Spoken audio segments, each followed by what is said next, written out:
În prima zi de mărțișor a anului 1837 se naște Ion, fiul lui Ștefan a Petri Ciubotariul și al Smarandei Creangă.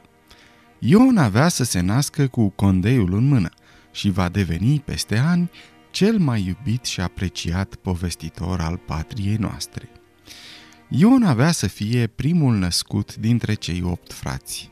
Copilăria lui Nică a Petri avea să fie una frumoasă, plină de aventuri și amintiri care îl vor însoți tot restul vieții, fiind evocate mai târziu în amintirile din copilărie. În septembrie 1846, Ion Creangă începe cursul primar în satul natal. Primul său învățător a fost dascălul Vasile, așa cum și-l va aminti scriitorul mai târziu. Întâi și întâi am început a învăța crucea ajută, după moda veche, la școala din Humulești, o chilie făcută cu cheltuiala sătenilor, prin îndemnul și osârdia părintelui Ioan Humulescu. Anul 1848, anul Revoluției, ni-l înfățișează pe Ion Creangă la vârsta de 11 ani și continuând să învețe la școala din Humulești, însă cu dascălul Iordache. Dar dascălul Iordache, fiind cam chilaci, a început a ne ridica de urechi la față deasupra ușei și a ne prea îndesi la spinare cu Sfântul Neculai, un bici de curele făcut și dăruit școalei de Moș Fotea, cojocariul satului. Anul 1849 este anul în care are loc nefericitul episod al amintirilor din copilărie. Ion ia râia căprească de la caprele Irinucăi. De Paști se află acasă tuns chilug, dar vindecat de râie căprească. Fetele râd de el, dar este admirat pentru felul în care a cântat în biserică Îngerul a strigat. Mama este cea care îl vedea pe Nică pășind pe urmele bunicului David Creangă. De aceea insistă pe lângă soțul ei să și-l trimită pe Ionică la Târgul Neamț să învețe psaltirea între anii 1850 și 1851. Despre acest episod avea să-și aducă aminte și scriitorul. Biata mama, crezând că am să ies un al doilea cucuzăl, s-a pus cu rugăminte pe lângă tata și m-a dat să învăț psaltichie la un psalt de la adormirea din Târgul Neamțului, peste baltă, la vreo 2 zvârlituri de piatră de satul nostru. O iarnă am învățat și la această școală, căci iarna ce mai puteam învăța, iar vara nu făceam purici prea mulți pe lângă școală, trebuia să ajut acasă, l-a tors în pieptănaș, l-a nevedit, l-a făcut țevi cu sucală și l-a tras la roată. Anul 1853 reprezintă pentru tânărul Ion Creangă întâlnirea cu profesorul Isaia Teodorescu, nimeni altul decât Popa Duhu. Apare înscris în catalogul de la școala catiherică din Fălticeni sub numele de Creangă Ioan. Anul 1855 coincide cu examenul de maturitate pentru tânărul Creangă. În vară are loc examenul public la școala cateherică din Fălticeni. Ion Creangă se califică cel dintâi. Seminarul de la Socola din Iași solicită școlii 10 clirici pregătiți și cu talent. Un an mai târziu, Ion Creangă împlinea 19 ani și se afla în seminaria centrală de la Socola din Iași. Cunoaște profesori renumiți, cei mai învățați din lume, autori de cărți de cult, de cărți didactice, învață cu ei de pe cărțile lor. Intră, după o serioasă și amănunțită cercetare, în anul al doilea. Un episod amuzant este cel legat de achiziționarea cărții Gramatica latină de Dimitrie Stoica. Pentru a fi convins că nimeni nu-i va fura cartea, tânărul Creangă va scrie la începutul cărții: Această gramatică latină este a me, cumpărată cu prețul de 22 de lei și 20 parale. Și cine o va fura să fie afurisit cu tot neamul lui în vecii vecilor. Amin. Anul 1857 îl găsește pe Ion Creangă, elev în anul 3 la seminarul din Socola. Notele obținute și în această perioadă stau mărturie că Ion Creangă era un elev de excepție, că studia cu mare seriozitate și își cumpăra cărți, reușind să-și creeze propria bibliotecă. Anul următor va fi anul care îi va schimba cursul vieții lui Ion Creangă. Moartea tatălui la sfârșitul lui iunie 1858 îl va transforma pe Ion în capul familiei și direct răspunzător de întreținerea mamei, a fraților și a surorilor. În acest sens, Ion Creangă solicită direcțiunii seminarului să îi elibereze o adeverință că a terminat cei 4 ani de studii pentru a-și putea căuta de lucru. În 1859, 24 ianuarie, îl găsește pe Ion Creangă la Iași, sărbătorind alături de foștii colegi de la seminar și de întreg poporul prezent dubla alegere a domnitorului Alexandru Ioan Cuza și înfăptuirea Marii Uniri. În acest an, în luna august, ziua 23, renunță la burlăcie și se căsătorește cu Ileana Grigoriu, fiica preotului Ioan Grigoriu. Ion Creangă, holtei cliric din Siminarie, în vârstă de 23 de ani, voiește a se însoți prin legiuita cununie cu Eliana, fata mare, în vârstă de 15 ani. După cercetarea ce am făcut între dânsii, nu s-au aflat niciun fel de pricină de rudenie sau altceva. Am dat această mărturie spre a-și putea scoate legiuitul peci de cununie de la protoiereul capitaliei Ieșii. Creangă este numit cântăreț la Biserica Sfinții 40 de Mucenici. Va avea o leafă de 600 de lei pe an. Face o cerere în care solicită un post de preot la biserica unde slujește drept cântăreț, dar nu îi se aprobă. Ion Creangă face noi demersuri. Solicită mitropoliei să fie hirotonit pe postul vacant de diacon de la Biserica Sfânta Treime din Iași. A doua zi de Crăciun a anului 1859, la Biserica Sfânta Paraschiva din Târgu Frumos, Ion Creangă va fi hirotonit diacon, intrând astfel în rândul clerului ortodox. Este de față și mama sa, care își împlinește visul de a-și vedea băietul popă. Hirotonirea s-a făcut în numele mitropolitului de către arhiereul Ghenadie Șendra de Tripoleos. Anul 1860 începe cu un prim incident. Socrul său, preotul Ioan Grigoriu, încearcă să-l sugrume. Ion Creangă povestește peste ani acest incident în autobiografia sa. 12 zile ale lunii ianuarie, orele bătute unul după 12 noaptea, au venit și stăpânul casei, aflându-mă eu dormind, pe când toată suflarea se odihnește lângă a mea soție. Fără să știu când au intrat în casă, s-au repezit și mi-au pus ghearele în gât de a mă sugruma cu totul. Ion Creangă nu stă cu mâinile în sân, ci adresează o scrisoare mitropolitului, însă nu îi se face dreptate. Dimpotrivă, este arestat și închis în beciurile mitropoliei. Adresează o nouă jalbă în care arată că, după șiderea mea în casa sfinției sale socrul meu, de un timp de 4 luni trecute, având și slugi în casă, i-am fost desăvârșitul, sacagiu, rândaș, caragiu de vin și de rachiu de prin crâșme, ba chiar în întregul lăutariu, pentru că am fost un mizăr orfan, după cum atunci m-au văzut și m-au primit. La insistențele soției, ale mitropolitului, părțile convin să se împace. Ion Creangă este nevoit să-și calce pe mândrie, să uite incidentul cu socrul său, este umilit în continuare, dar nu are ce face. În luna mai 1860, diaconul Ion Creangă obține mutarea de la Biserica Sfânta Treime la Biserica Sfinții 40 de Mucenici, unde locuia în casa socrului său. Leafa se stabilește la 700 de lei pe an. În ziua de 29 decembrie 1860, Ion Creangă devine tată. Se naște unicul său fiu, Constantin. Următorul an nu este deloc unul fericit pentru diaconul Creangă. Discuțiile și necazurile cu soția sa nu par a se potoli.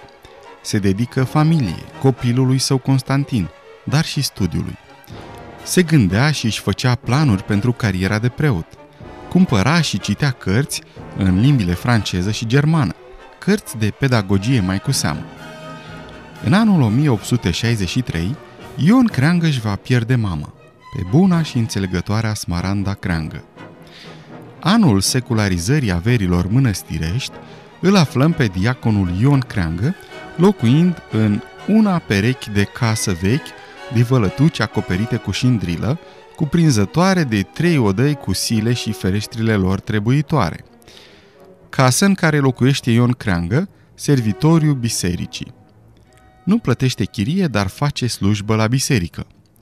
Noul an, 1864, începe pentru diaconul Creangă în forță. Se înscrie printre candidații pentru postul de învățător. Directorul Titu Maiorescu, descoperind calitățile extraordinare ale diaconului, cere ministerului să-l numească deja învățător suplinitor până la terminarea studiilor de 2 ani a școlii normale. Ion Creangă va deveni institutor, începând cu anul 1865, o profesie care îi va aduce multe bucurii pe plan profesional. Își continuă slujba de diacon la Biserica Sfântul Pantelimon din Iași. O nouă perioadă dificilă pentru Ion Creangă. Riscă să fie dat afară din casă de la Biserica Barboi. Prin amabilitatea starețului, îi se va îngădui să rămână aici până în anul 1866. Chiar și în aceste condiții grele, Ion Creangă termină cursurile de 2 ani la Institutul Vasilian din Iași, primind atestatul cu notă eminentă la toate materiile: fizică, religie, pedagogie, gramatica română, aritmetică, cosmografie, caligrafie, muzica, vocalam, aptitudine pedagogică, purtare. La începutul anului 1866 se întâmplă o minune. Isaia Vicol, cunoscând starea materială prin care trecea familia diaconului Creangă, insistă pe lângă mitropolie ca diaconul Creangă să vină la mănăstirea Golia din Iași, unde acesta a fost numit arhiereu pe postul de diacon. Însă necazurile nu se termină aici. În luna septembrie, o legislație privind cumulul de funcții îl pune pe Creangă să aleagă între cele 2 mari iubiri: fie să se mulțumească cu salariul de diacon, fie cu cel de institutor. Creangă va alege cu inima, optând pentru salariul de la școală și pentru prietenia sinceră cu Mihai Eminescu. La Golia continuă să slujească ca diacon pentru locuință și alte beneficii. În anul 1867, Ion Creangă ducea o viață liniștită, alături de familia sa, și nimic nu prevestea ce avea să se întâmple. Avea 30 de ani, un băiat de 7 ani și avea o soție cu care se înțelegea bine. Aceste lucruri erau în aparență, pentru că soția sa era de fapt tot mai mult atrasă de egumenul călugăr Isaia Vicol și își va părăsi căminul și familia. Singura sa alinare erau spectacolele Teatrului Național din Iași. Anul 1868 debutează cu un nou scandal. Ziarul Convențiunea, numărul 14 din 26 februarie, atacă pe preoții care merg la teatru, fără însă a-l numi pe Ion Creangă în articolul numit relativ mergerii preoților la teatru, din care cităm: înțelegem lipsa de disciplină în școli, în armată, în justiție, în administrație, etc., dar lipsa de disciplină în religiune nu o înțelegem și nu o admitem. La reprezentația de joi seară, dată în beneficiul domnului Galino, 2 preoți, unul în stal și altul în lojă, se desfătau privind și aplaudând a festele și simțimintele din piesă. Instituțiunea teatrală este o instituție morală. Cu toate acestea, fiindcă canoanele bisericești împiedică cu desăvârșire aceasta, Apoi noi nu vedem decât un mânc de disciplină din partea acelora care au trecut peste aceste baricade. Atragem serioasă atențiune a presfințitorului nostru mitropolit și îl rugăm cu tot respectul a fi mai sever asupra subalternilor săi, pentru a nu le îngădui să scandalizeze lumea, nerespectând nici datinile tradiționale, nici canoanele bisericești. Ion Creangă, părăsit de soție, cu un copil minor în grijă, este acuzat și pedepsit pentru mergerea la teatru și pentru tragerea cu pușca asupra ciorilor de pe turla bisericii Sfinții Trei Ierarhi. Ion Creangă răspunde acuzației scrise ce îi se făcuse din partea mitropoliei. Cu respect și francheță, vă răspund că am frecventat Teatrul Național de câteva ori, unde n-am văzut nimic scandalos și demoralizator, ci din contră, combaterea viciunilor și susținerea de tot ce este just în ceea ce privește datoria omului către Dumnezeu și societate. Este oprit de a mai oficia slujbe, însă de Paști este iertat. Atacul presei la adresa lui Ion Creangă nu se oprește aici. Apare primul număr al ziarului Clopotele. Aici va fi tipărit un articol intitulat Domnul Escu și Părintele Crenguță. Părintele Crenguță este nimeni altul decât Ion Creangă, însoțit de bunul său prieten Mihai Eminescu. Ziarul Curierul de Iași, în numărul 6, din luna mai, publică articolul Tragerea la țintă și vânatul de pasări în mijlocul orașului. În ograda Goliei, însă nu în ospiciul alienaților, șede un diacon care are și pasiunea de a trage la țintă sau de a vâna pasările.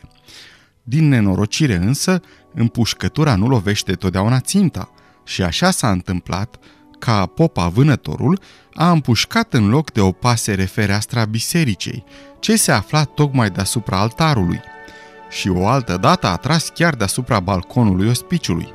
Afară de asta, nebunii de la ospiciu se sparie foarte mult și nu credem că slobozirea puștelor va fi un mijloc de a-i însănătoșa. Am auzit odată că slobozirea puștelor în oraș este oprită. Luna mai este luna anchetei. Mitropolitul Calinic Miclescu ordonă o anchetă. Economul Gavrilescu, care era dușman declarat al lui Creangă, face ancheta și raportul. Declarat vinovat, este din nou oprit de la slujire și este din nou grațiat. Adevărul este că Ion Creangă era pândit și reclamat cu îndârjire și gând ascuns pentru a scoate din slujba de la mănăstirea Golia și din locuința pe care o deținea aici de vreun călugăr sau preot de la aceeași biserică. După un an greu, cu anchete și gazeta hărțuindu-l în fel și chip prin articole defăimătoare la adresa sa, Ion Creangă marchează o reușită. Publicarea în 8.000 de exemplare a îndrumarului Metoda nouă de scriere și citire pentru uzul clasei 1 primare, de Ion Creangă, C. Grigorescu, G. Enăchescu, N. Climescu, V. Răceanu și A. Simionescu. Tot în această perioadă îi apare poezia Păsărica în timpul iernii. În 1869, dascălul Creangă era tot mai prins cu activitatea sa. Se arăta într-un raport că școala primară de la Trei Ierarhi e de bună seamă astăzi cea mai bună din toată România și că din 135 de școlari de clasa 1, evreii sunt pentru o însemnată parte, ceea ce este tot în lauda domnului Creangă, care în calitatea sa de preot s-ar părea că ar atrage cu a nevoie la școală pe evrei, dar care îi atrage grație reputațiunei metodei de care se servește. Se ocupă în continuare de fiul său, de slujba de diacon, însă se fac presiuni asupra sa după ce soția sa a plecat de acasă. Ca diacon, situația lui era nelegală și incertă. Clericii ortodoxi nu au voie să trăiască despărțiți de soțiile lor și nici nu pot divorța. Dușmanii se înmulțesc. Muncește mult pentru a-și întreține frații și surorile rămași orfani după moartea părinților, dar are grijă și de Constantin, fiul său. Anul 1871 marchează un nou succes pentru Ion Creangă. Apare Învățătoriul copiilor, carte de citit în clasele primare de ambele sexe, cu litere, slove și buchi, cuprinzând învățături morale și instructive, de C. Grigorescu, Ion Creangă și V. Răceanu. Apare Diaconul Creangă, tuns și cu pălărie, la slujba din 10 august 1871. Este chemat să dea socoteală, însă nu se prezintă. În schimb, scrie supărat un protest. Refuză să se prezinte la o nouă convocare și este judecat în lipsă. Motivele acuzării sunt că în anul 1868 a fost la teatru. Tot în 1868 a fost oprit de serviciu pentru că a slobozit o pușcă în ograda bisericii și chiar asupra bisericii. În încheiere, consistoriul opinează că diaconul Ioan, pentru că au mers la teatru și apoi la cercetare au cutezat a susține că nu au greșit, ci încă s-a silit a argumenta că acolo au găsit moralul dumnezeiesc, pentru că au slobozit cu pușca asupra bisericii, pentru că după aceea nici trăiește cu soția sa și încă s-au tuns părul, s-a oprit de la lucrarea diaconiei pentru totdeauna. Nici anul următor, 1872, nu va fi unul mai bun. Pierde calitatea de cleric, este destituit și din învățământ. Nu mai are unde locui și are în grijă și pe fiul său. O va cunoaște pe cea alături de care își va întemeia o familie, Tinca Vartic. Se va muta alături de ea la Bojdeuca din Țicău, alături de care va duce o viață liniștită. Este din nou reinstalat în postul de institutor. Se întrunește sinodul canonic în sala mitropoliei din Iași. Ion Creangă a fost exclus din catalogul clericilor bisericești și pentru totdeauna neadmis în cler. În februarie 1873, Ion Creangă introduce acțiunea de divorț împotriva fostei soții. Înaintează tribunalului cererea de desfacere a căsătoriei. Ion Creangă, de profesiune liberă, cere președintelui tribunalului Iași divorț pentru abandonarea domiciliului de 6 ani. În septembrie același an, Ion Creangă obține desfacerea căsătoriei sale nefericite. Se pronunță divorțul lui Creangă de soția sa, Ileana, pentru abandonarea domiciliului de 6 ani de zile, care se consideră cea mai mare insultă, conform articolului 212 Cod Civil, și pentru alte insulte tot atât de grave. Martorii declară că în anul 1867 Creangă merge la Neamț și soția sa, rămasă în Iași, a abuzat de încrederea soțului său. Anul următor, în septembrie 1874, după numeroase demersuri, este numit institutor la clasele 1 și a 2 de la școala primară de băieți numărul 2 din Păcurari. Ion Creangă va publica poeziile Nu lucrezi, n-ai ce mânca. Ia, clopoțelul, sună și povestirile. Păcală, Inul și Cămeșa, Acul și Barosul, a fost, că de n-ar fi fost nu s-ar povesti. 1875 este anul începutului unei sinceri și trainice prietenii. Numit într-o comisie de examinare a cărților didactice din Iași, Mihai Eminescu face cunoștință cu Ion Creangă. Introdus de Eminescu la Junimea, Creangă debutează cu povestea Soacra cu 3 nurori. 1876 este anul în care prietenul Eminescu îi va face onoarea de a sta o perioadă în Bojdeuca din Țicău. Aceasta este o perioadă de fericire și bucurie sufletească pe care Ion Creangă și-o va aminti până la sfârșitul zilelor. I se publică povestea Dănilă Prepeleac și povestea porcului. Cu ocazia celei de-a 13-a aniversări a Junimii, Creangă citește povestea lui Ionică cel Prost. Următorul an se află sub începutul războiului pentru cucerirea independenței. Îi apar în revista Convorbiri literare Moș Nechifur Coscariul, povestea lui Stan Pățitul, Fata moșului și fata babei și povestea poveștilor. Își va lua concediu medical 2 luni de zile între aprilie și iunie și începe să scrie la povestea lui Harapalb. În tot timpul de 2 luni cât a scris el pe Harapalb, nu s-a îmbrăcat măcar odată cu hainele și nici nu a ieșit din casă. El habar nu avea că se declarase război de români și că trecuseră împăratul Rusiei și oștirile lui, că erau răniți de război, că se uciseseră Chisminski, prietenul favorit al lui Eminescu, și mai câte din aceste. El ședea îmbrăcat în cămeșorul lui cel lung și cu ghilicul pe cap și scria necontenit la povestea lui Harapalb. Constantin, fiul lui Ion Creangă, nu avea încă 17 ani și se înscrisese voluntar în războiul de independență. Ion Creangă intervine și îl roagă pe P. Carp, iar acesta pe I.C. Brătianu, și astfel Constantin este demobilizat. Anul 1878 aduce liniște în sufletul scriitorului. Îi apar povestirile Ivan Turbincă și Povestea unui om leneș și este decorat cu ordinul Benemerenti, clasa a doua.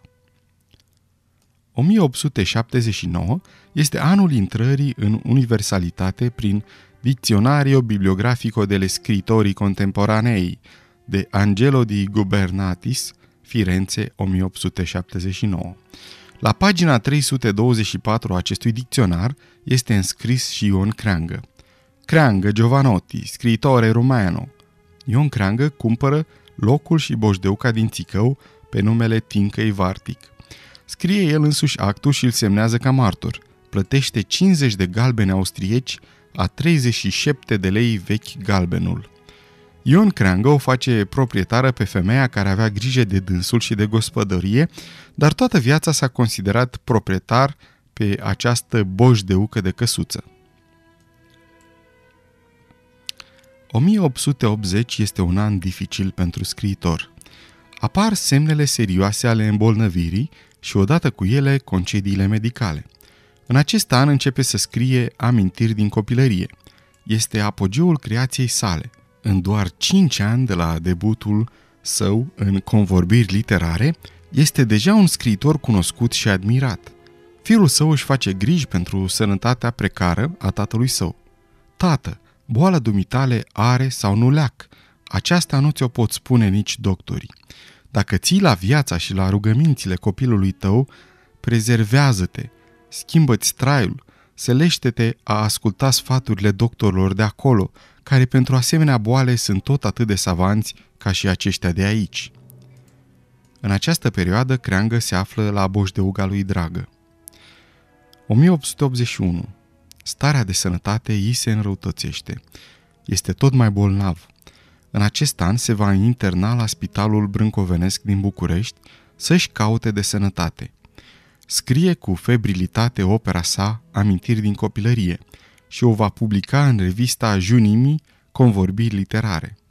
Creangă își dă împreună cu fosta sa soție, Ileana, consimțământul la căsătoria fiului lor cu Elena Adamescu din București, în octombrie 5, 1881.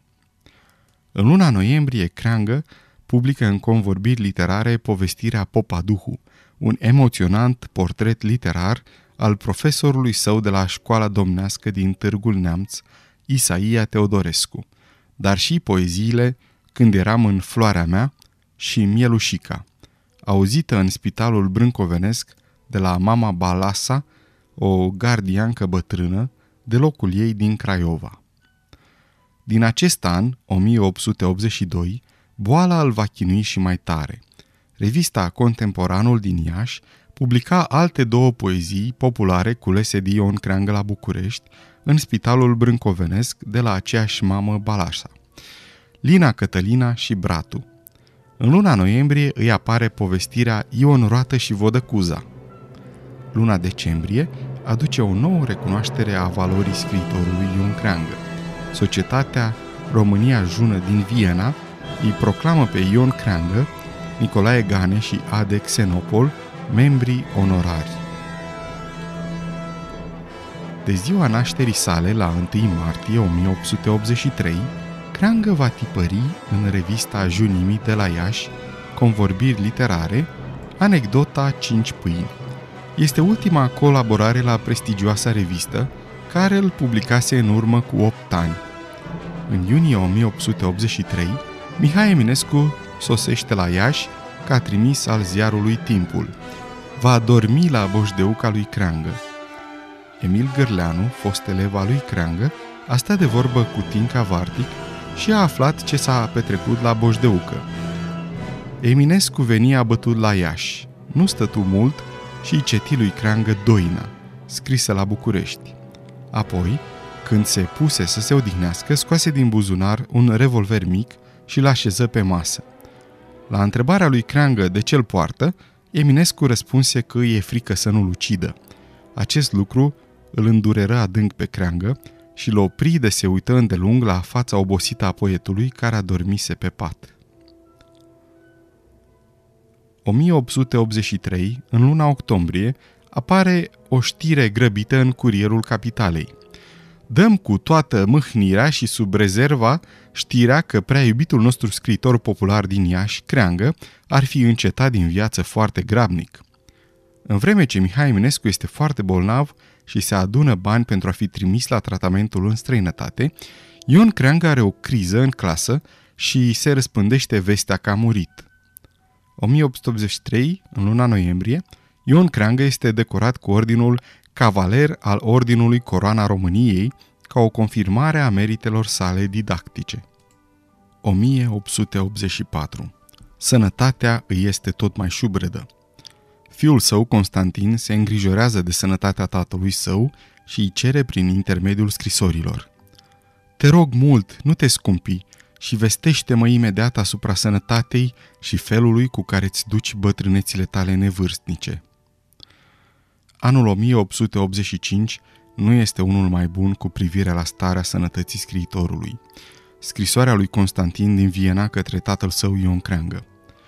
Îmi spui că miercuri ai căzut din nou în școală? Pentru Dumnezeu, tată, ce păcat a mai fi și acesta! Lacrimile mi opresc vederea, îmi este mare frică de tine, doar n-ai făcut nimănui rău ca să te pedepsească astfel. Până când atâta suferință? Este din ce în ce mai bolnav. Mihai Eminescu este la Iași și se văd des. Creangă își va căuta de sănătate și se va preocupa de soarta manualelor școlare.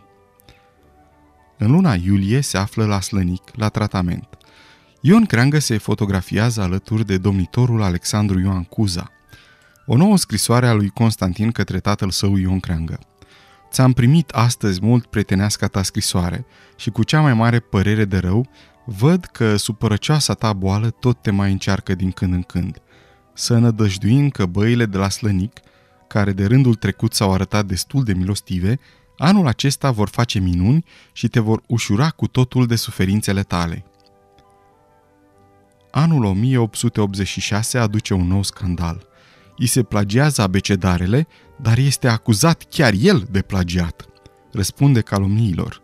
La 1 iunie 1886, Constantin, fiul lui Creangă, se căsătorește cu Olga la Brăila.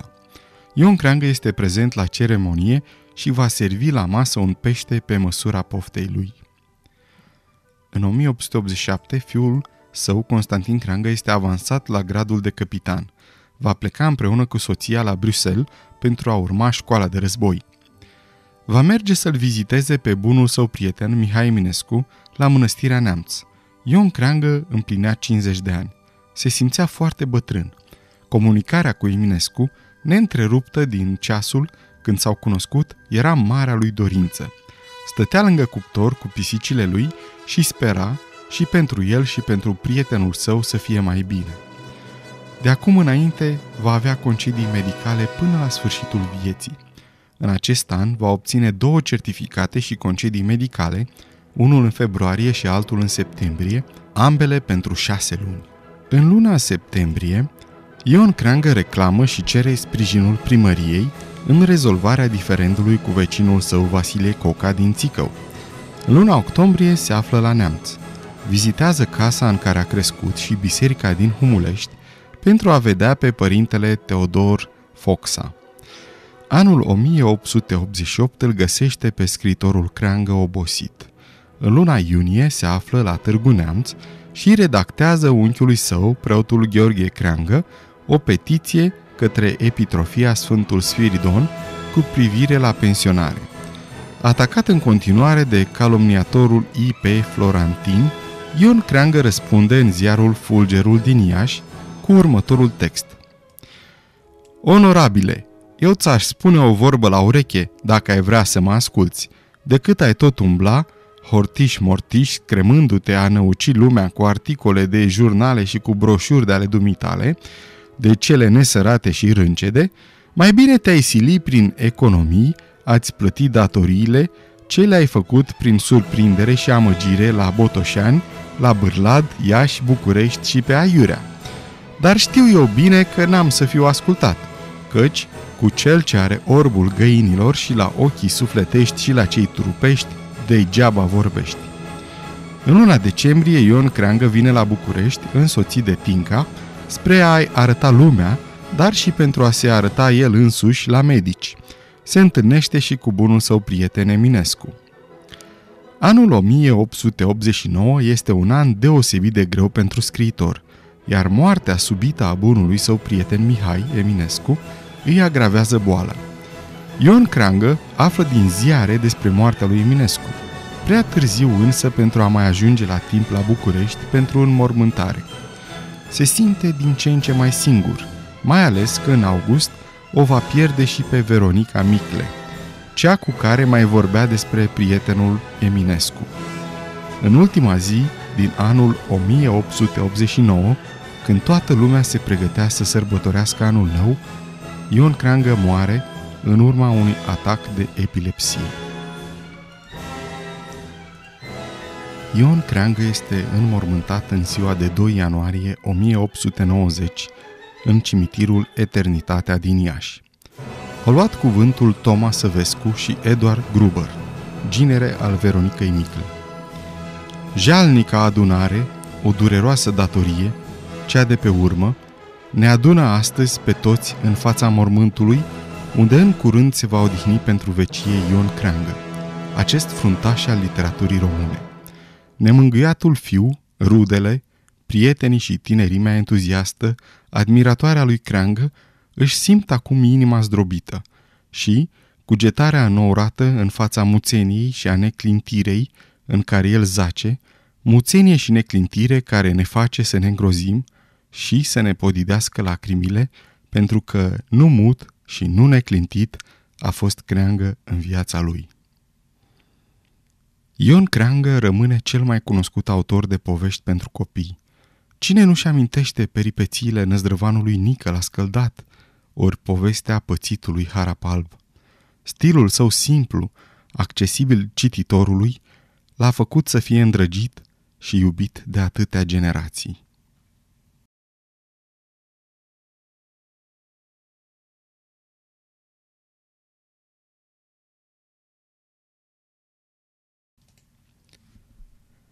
Această scurtă biografie a autorului a fost realizată de editura Audiocărți.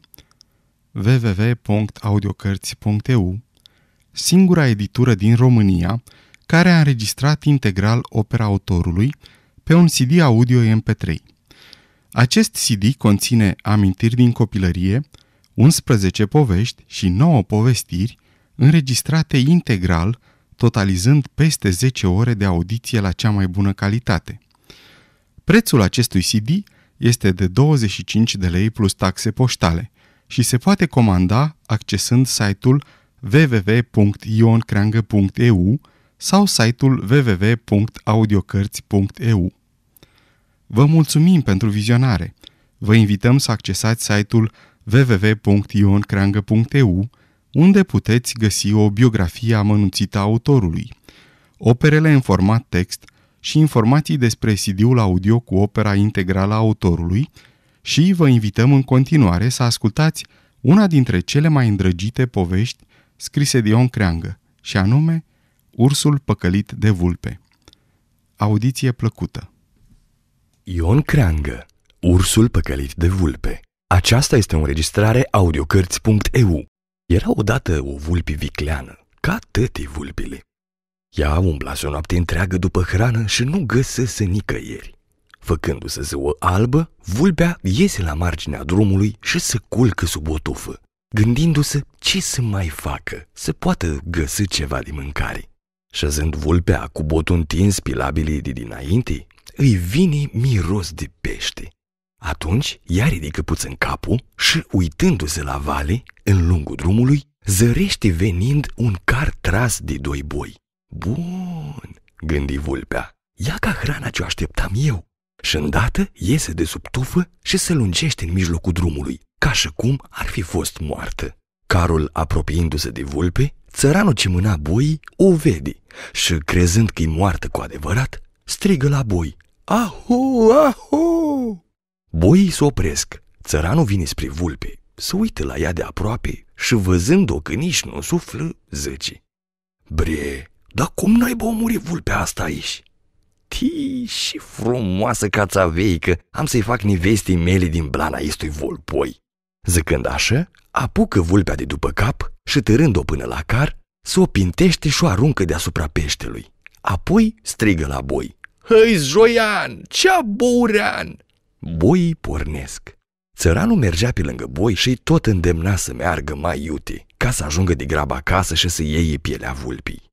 Însă, cum au pornit boii, vulpea o și început cu picioarele a împinge peștele din car jos.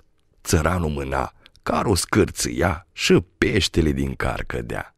După ce hoața de vulpe a aruncat o mulțime de pește pe drum, binișor sare și ea din car și, cu mare grabă, începe a strânge peștele de pe drum. După ce l-o strâns grămadă, îl ia, îl duce la bizunia sa și începe a mânca. Cât tare-i mai era foame! Tocmai când începuse a mânca, Iaca vine la dânsa ursul. Bună masă cu mătră! Tii, dar și mai de pește ai! Dă-și mie cât tare mi-i poftă!